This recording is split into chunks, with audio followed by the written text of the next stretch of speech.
This is TJ with TechMadeEZ. Welcome to my channel. My channel is all about making things affordable, practical, and easy. And one of the things we're going to be talking today is how to do an auto mount in the FStab with Samba shares. Now, if you're coming from the Windows world, this is going to be a little different because in Windows, it's pretty easy. You just go to your file manager, go into network, type in the IP. There's your share, put in your credentials in, and map it to a letter. In Linux, you have to map it to a folder. That's how they mount stuff. They mount everything to a folder. And so now you can also connect to a network through the Linux file manager as well, but that's what I call a soft mount because that soft mount can't be used in every application that you create. It really needs a folder mounted software. So we do that in the FStab. Now also too, if you already know how to create this mount, the one thing that you may have run into is some Linux desktops, and it might just be with systemd, is when you reboot the computer, sometimes whatever's in the FStab is supposed to be read by the computer and mount automatically, but sometimes it skips over those Samba mounts, and I don't know why. So then I have to manually go in, do a mount, sudo mount -a, and then I'm connected. But I just created a server, and this server has to mount when it boots up. I cannot get away with just doing a manual mount because the Docker apps won't recognize them. So even after doing a manual mount. So that's one of the criteria we're going to go over today.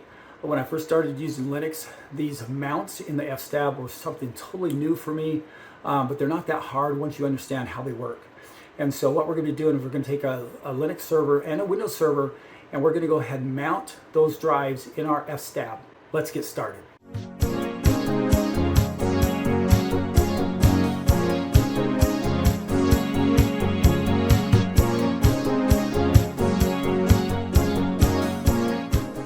Okay, so here we are at my Linux desktop. Now I'm using Linux Mint here. Now this is actually a test PC that I'm working with. I was setting up CasaOS on it. I wanted to test it, see if I wanted CasaOS to be my new app server. Not my file server, but just my app server. So it had to access my file server for any of the file requests that it needed. Well, one of the problems that I've had with Linux desktops before, so if you're a Windows person, just coming to Linux, be patient. I'm going to get to how you do all this. But there's what they call the FStab, and in the FStab is where you put your network mounts. And when the computer boots up, it reads that FStab and it looks for any hardware, hard drive mounts or network mounts, and mounts those at boot up.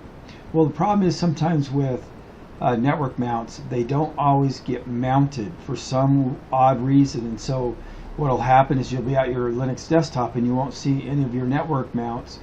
Like this is network mount right here, HopeNAS. This is to my video server, and this won't be here because somehow, and it doesn't happen every time you reboot, but like this shortcut won't be available. This is a shortcut folder, it's not available. This is a shortcut folder, it's not available. Now I've unmounted them manually for this demonstration, but this is what will end up happening if I have any shortcut folders. They'll be over here. So this video is going to be on how to create Samba automated Samba mounts in FStab, and they'll also give you the criterias that make sure when the computer boots and looks at the FStab, it does not skip over the Samba mounts for whatever reason why it does that. And if you're using, say, now I could have installed Ubuntu server and put CasaOS on it, but that's not the route I went. I wanted to put it on Linux Mint because you can install CasaOS on any Debian-based distro, whether it's server or desktop. And so my own personal desktop, whenever I'd reboot and I didn't see the mounts there, I would just go into the terminal and just mount. It's an easy command. It's sudo mount -all. So it was kind of annoying. But with this server, I couldn't afford that. If it rebooted, I would maybe not be there to mount everything. And not only that, CasaOS needs everything mounted at boot up. Even if I go in and manually mount my network drives, it's still, none of the apps that have to access my network drives won't still access them unless it's booted up at boot up and not through a manual mount all. Let's just talk about network just for a sec. So coming from the Windows world, networking is a little easier as far as connecting to the network. Now it's easy to connect to a network through the file browser with a Linux operating system. But before we do that, I just want to jump over to Windows just for a sec. Here's my file manager, open up in Windows. I'm going to hit network, and if I click on this, this is a HOC-NAS. What I clicked on at the beginning there, that is my file server IP address. I click on that, and I've already got my credentials logged into here, so it's not going to ask me for any credentials. But if I click on this test share is from my TrueNAS server, media share is from my TrueNAS server. If I click on this, I'm in there, and I can copy things and so on and so forth. And I don't have to map a drive to this, but as soon as I close the file manager, this connection will be closed. That's what I call a soft mount. If I want to do a hard mount, then I would go ahead and assign this. I would map this, and of course in Windows it go ahead and maps it to a letter, and so I go ahead and finish this. And basically what Windows just did is that mounted this drive to the W. So now W becomes my network drive. So let's go back to Linux now. Now with Linux, through the file manager, I can access my TrueNAS server, this HOC-NAS TrueNAS server, the same way. I can go to network. I can see HOC-NAS here. I can click on it, and HOC-NAS is that 192.168.1.188. I can click on test here. It's going to ask me for a username, which is TechMadeEZ. And I just put a simple password in here, 1234, and I can connect that, and now I'm into this folder here like we were before. But this is what I call a soft mount. There are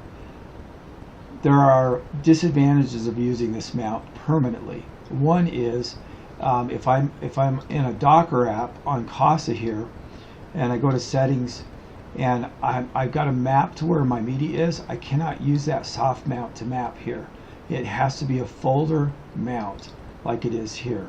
Okay, so and on top of that, there's performance differences.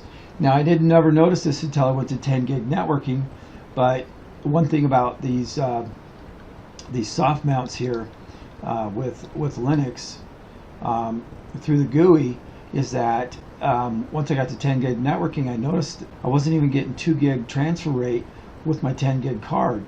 But if I do a hard mount, then I get my 10 gig transfer rate. And that varies between distro to distro on how efficient it is on copying through a soft mount. So in Linux, we most of the time we'll do a permanent mount through the FStab. So the FStab is where we tell Linux to map to a Samba network. So it's a little different, obviously, than Windows. So what I'm going to do here is I'm going to go to the terminal just for a sec here, and where the FStab is found at, it's found out in the main directory under etc, and then the FStab name is just the FStab. So if we want to open that up through the terminal, we type in sudo nano /etc/FStab. So we're going to go ahead and hit this here, and now I'm in my FStab, and this is the criteria which we'll go over in more depth for mounting Samba share. So, but I'm not going to stay in this right now. There's a lot of reasons why I'm not going to do this through the command prompt, and those that are familiar with Linux, you know how to get your way around the command prompt. There's reasons why I'm going to do it a different way. So let's go ahead. I'm going to go ahead and go through the file manager, and for those Windows people, you don't have to do everything through the terminal. But I'm going to go to Home here, and under File System, this is where that etc directory is. Now I do need to open this up as root, and most Linux file managers have a root option to open up a folder. Sometimes sometimes you have to turn it on, but it's usually there. So I'm just going to go ahead and open this, and then I'm going to go to the FStab here, and there's my FStab file. So the exact same file I just opened up in my terminal. And there's a reason why I'm going to be doing it here, because we're going to be making changes, saving them, and unmounting and mounting, and it makes it a little bit easier to do it this way. So now let's just go over the mounting options. Now, before we do this, there's a couple of things that you may need to do here, and that is you may need to install cifs-utils, and I'll have these in the description. If I was to put this in now, I've already installed it, and it would say it's already installed.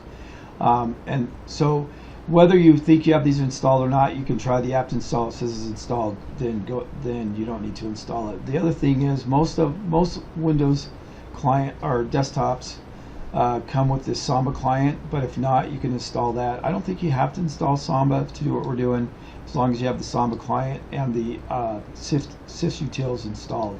But you can install all these if they're not, and I'll have these in the description below. You can also check through your command line. This does not work with cifs-utils though. You can go ahead and put this in here, and it'll show me that Samba is installed here by doing that. Again, all you really need is this one and this client, the cifs-utils in the client. In the FStab, these number signs, they are comment lines. So this is just a comment right here. It's not going to read and do anything with this.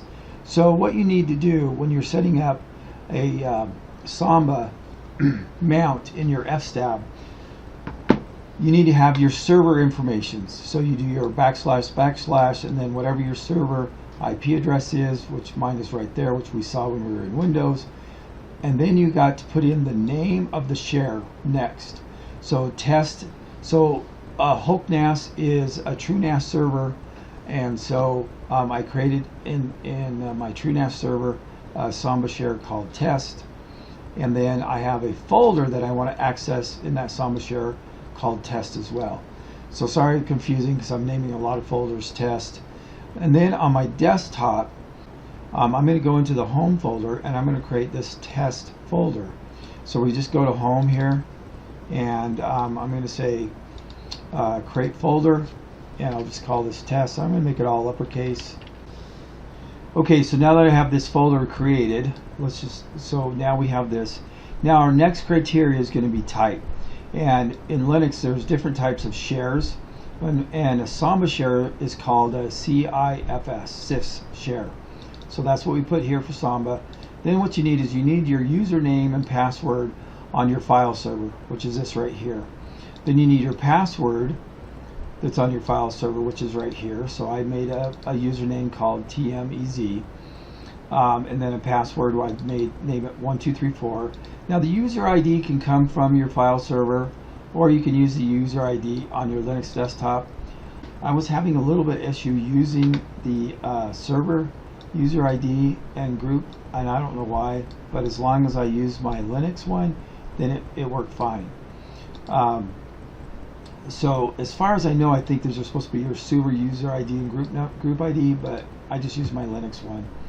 And then these numbers here, everything needs to be separated by a space. You'll notice here's a space, here's a space. Some people separate them by tabs until you get to your options. Your options are separated by commas here. And then this comma here, after the group ID, you need a space, and then you put 0 space 0. Now these criteria can change here. I don't remember what these are for, but for the home user, this is all you're ever going to need. I mean, most of the time, this is all you ever need when you're setting up a Samba mount in the FStab. So that's all we need. So our test folder now, let's go ahead and we're going to run this. We just go ahead and save this, and now we're going to run this through the command prompt.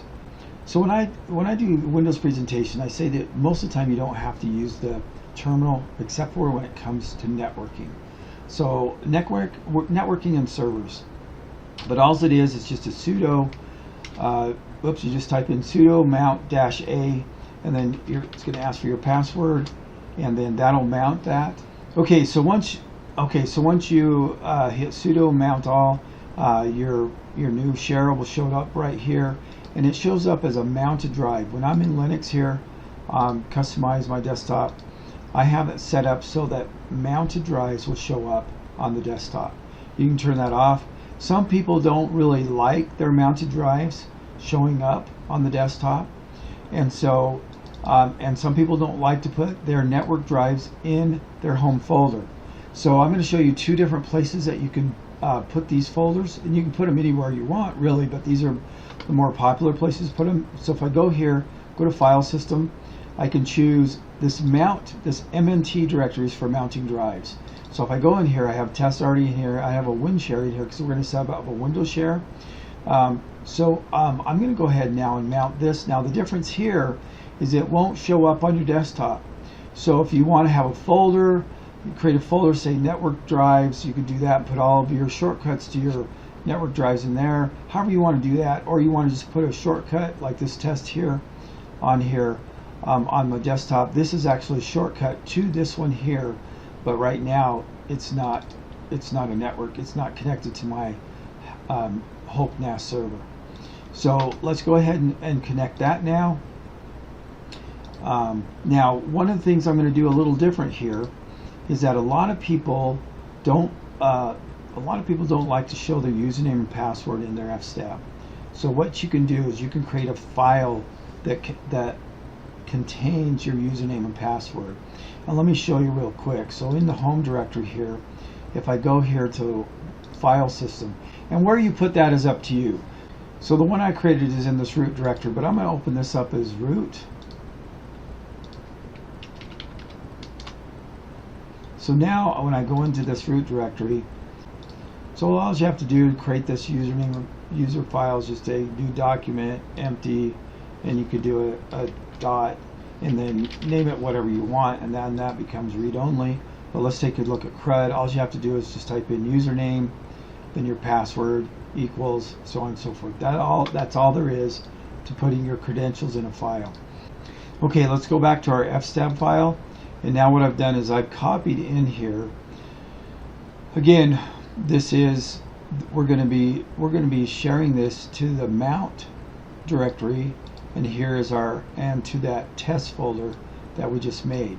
So I'm going to go ahead and take this comment out, and so now we have our server path here, and then we have our local path here in the MNT directory test, and then our cifs, then our credentials. Now if we're using that credential file, then we type in credentials equal and the location of your credential file, and mine's under /root and then / and it's a hidden file. That's why you got the dot here, and that's CRUD, and it'll just go ahead and read that. Now just so you know, we haven't gotten to the criterias that force these Samba shares in your FStab to always load no matter what happens. So that I'm going to be talking about that criteria. But what we have here is, let's go back. We had the type here, which is our cifs. Options is where we're at now. The username, anything from username on is options. We're not really going to use dump, and not really going to use pass either. But so these are all your options again. So this is exactly the same as this one here, except for the directory we're going into, but we're accessing our credential file. So if that's something that you want to do with extra security, you can do that. Like I said, a lot of people don't like their username and password in their FStab.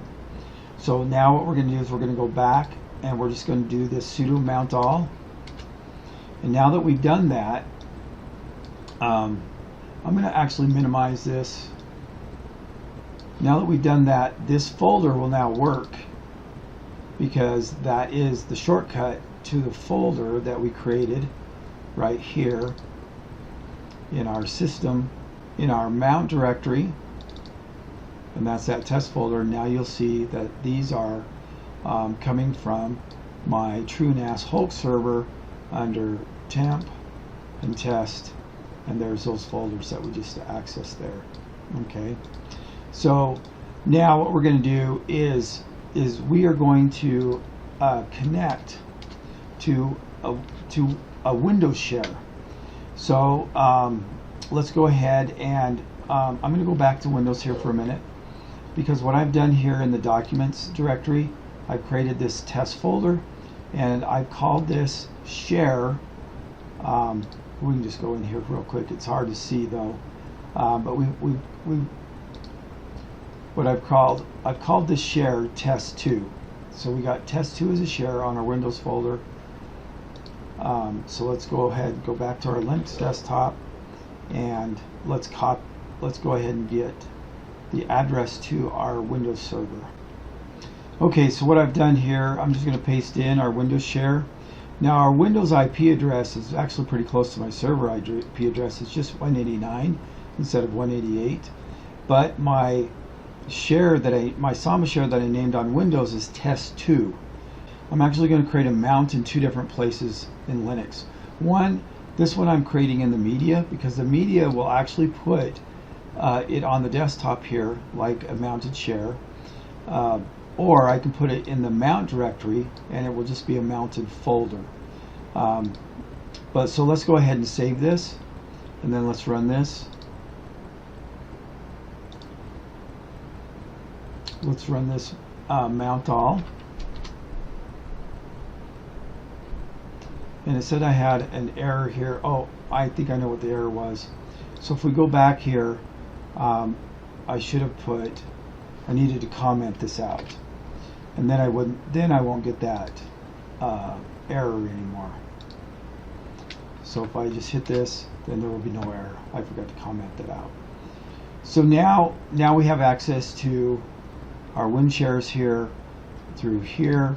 It'll be on our desktop here, WinShare. Or we also made that available in the mount directory here, WinShare. Now that we've mounted that Windows share, this Windows shortcut will now work. And so that takes us to a shortcut on Windows. If we go to WinShare here, that is right here. This is the Windows shortcut that we just out. I just put a MD document in here. So that's all there is to that. Now let's go ahead and put in some criteria here.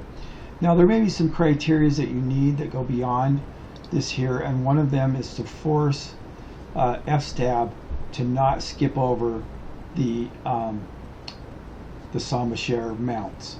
But one thing you may also need, and I've never had to do this before, but I know some people have, and that is you may have to put in the version of Samba, the Samba server that you're accessing. So you can do the Samba version right here. Again, I've never had to do this. We just connected to my TrueNAS server. I don't even know what version of Samba it's using, and we just connected to Windows, and I don't know what version it's using. So sometimes people do put that in there. I don't know why some do and some don't. I've never had to do it, but that's an option there. And then some other options are this no fault. So if for some reason the server's down that you're trying to access when you reboot the computer, it's not going to hang there trying to connect to it. Usually doesn't anyway, but you can put this no fail there if you want. So what we're going to do now though is we're going to put the criteria in here that force this to not skip over this Samba share. And I think it must be a systemd thing that happens, because I notice that these are systemd commands. Like this is a systemd command right here, and this is also something to do with systemd. But if you put both of these criteria in there, then you'll be assured that when your desktop or your Linux distribution boots, that it'll always connect your Samba shares. Like I said, for some reason, sometimes when we reboot, when I reboot Linux Mint, it doesn't always connect that, and it's a common problem because you can't have people look at it up on the internet. But that's all you need to do, and then you just put this syntax behind everything, and that's what'll happen. Then they'll just force that. Okay, I know that was long-winded, but I just wanted to make sure that you have these 2 options right here. This will make sure that no matter what, when you reboot your computer, that these FStab Samba mounts get mounted. Like I said, sometimes they mount, sometimes they don't. That forces it, so they will mount every time you boot. And then of course I wanted to show you Windows shares. I wanted to show you that you can put these mounts anywhere you want. It doesn't have to be in the home folder. And I also want to mention here that as far as options go, there are a ton more options than what I'm doing here, and I don't know what they are, what they do, but these are all the ones that you need for your home server connection there. And then if you want to run your credentials through a file, you can do that here. Now, because I'm using CasaOS for my app server, one of the things I do use with Casa is I do Handbrake on my server. I like to offload that to the server. And what the thing is that I needed 2 network folders that it has to access. And so if we go to home here, if you're not familiar with Casa, Casa puts all of its personal data under this data directory here. So in here, these are files, these are folders that come with Casa, with the exception of rip and compress, and these are ones that I created. So if I click on this, these are all the videos that I ripped to my server through MKV. And then if I go back here, once I use Handbrake, pick the ones I need to compress, and the compressed ones go here in this compressed folder. Those are all residing on my server, and then I just copy the compressed folders, compress movie files over to what movie directories I've created. So that's how I'm using that's why I needed to make sure that this was mapped right. And again, Casa has to, the only way it can access those drives is it sees it when the computer boots up, not after you do a manual mount. So anyway, this is TJ with TechMadeEZ. I hope this was helpful. I know coming from the Windows world that this FStab mounting thing is a little difficult, because in Windows you just map it to a letter and it's done. Here you have to, because you're mapping to folders, it works a little bit different than Windows. But once you learn this, it becomes pretty easy, and it's the same thing over and over every time you need to set it up. So anyway, this is TJ with TechMadeEZ. I hope that was helpful. Have a great day, and thanks. Bye. Now that was easy peasy.